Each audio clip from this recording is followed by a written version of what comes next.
One of the big principles that we have at Arcane is to say yes to the player. At the beginning of the game, you're faced with a choice between Corvo or Emily, and then you're faced with a choice of which pathway to take through this crazy non-linear space. Open the window, front door, back door, like down the street, over the rooftop.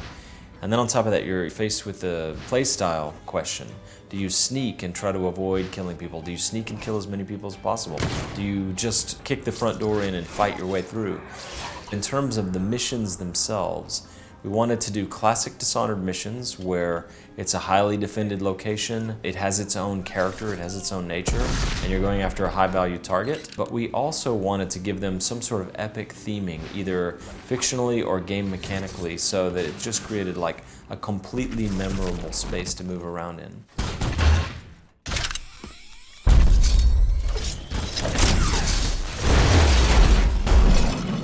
So for example, in Crack in the Slab, which is a level where you have the ability to go back and forth in time. You can literally move back and forth very dynamically between two time periods. The present, when the house is in ruins, or the past, 3 years ago, on the night of a special event when the house is posh, candles are lit, music is playing, guards are walking around. It's a very different feel. The challenge for us was to create 2 and even 3 different levels that would be fun to play, and where the player could go whenever he wants. In the Dust District, you have these raging storms that come about randomly.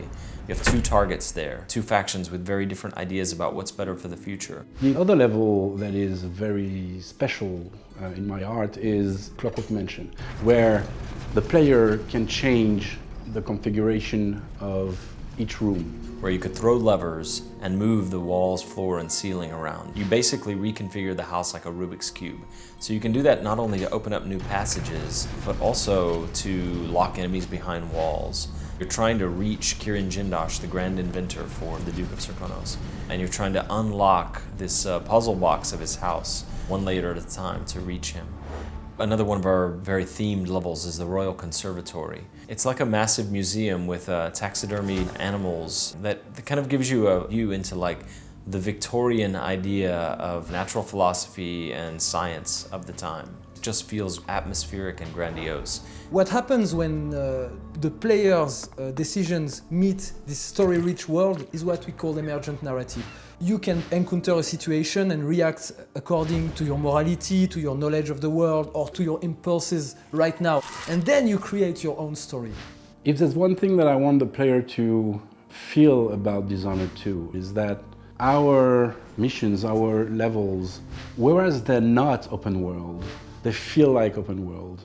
Given that in one playthrough of Dishonored 2, you probably see 20% of the game, it feels to us like no 2 players will have exactly the same path. We've put so much effort into having so many things to do, so many ways to do things, so many choices. I would like the player to feel like the possibilities are endless.